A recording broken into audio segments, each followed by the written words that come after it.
Welcome to the Daily Plunge. We are in the prophet Ezekiel, chapter 20, verses 1 through 20. Once again, the elders of Israel who are in Babylon come to the prophet Ezekiel. The word of the Lord comes to Ezekiel, and he says, "Hey, mortal, son of man, tell these elders something." And he says,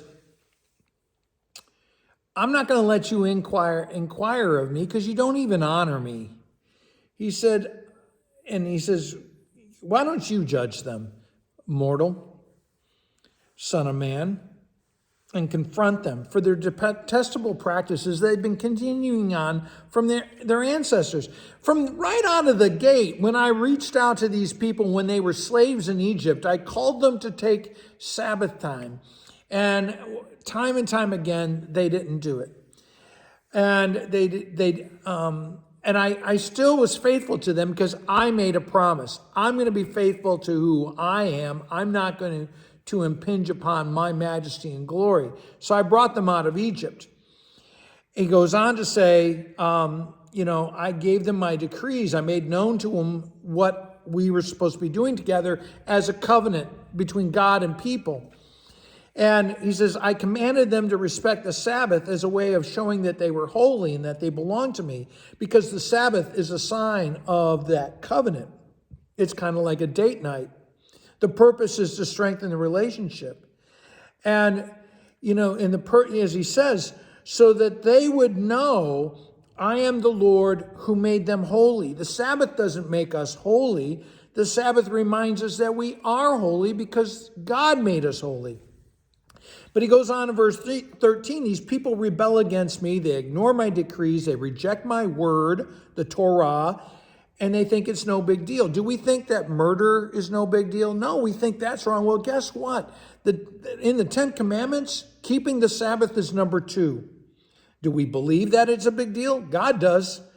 And so we desecrate God's Sabbath by saying we're too busy, and we insult the Lord. He goes on to say that in the eyes of the nations, you're embarrassing me. Why should the world believe that the Lord God is worth worshiping if we don't believe it? So many only think that the Lord is worth worship every other week or once a month or something. What does our lack of worship say about our relationship with God and about our faith? If we don't come to worship often, we must not be very excited about the Lord.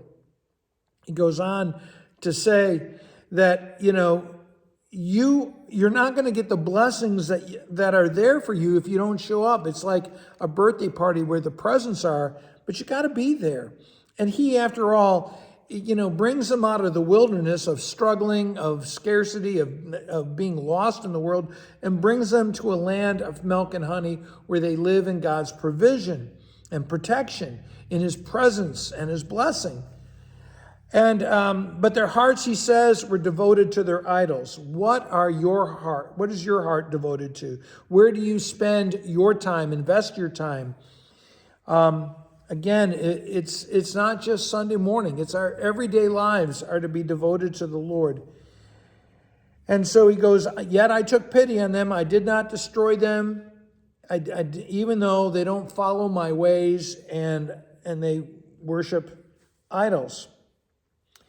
So the Lord reached out to their children and says, don't be like your parents. Follow me. Keep my Sabbath, so that Sabbath would be a sign between us, that it would be a holy and different experience. So keep my Sabbaths holy, so that you may know I am the Lord your God, and I love you and I protect you. Hey, thanks, friends. Have a blessed day.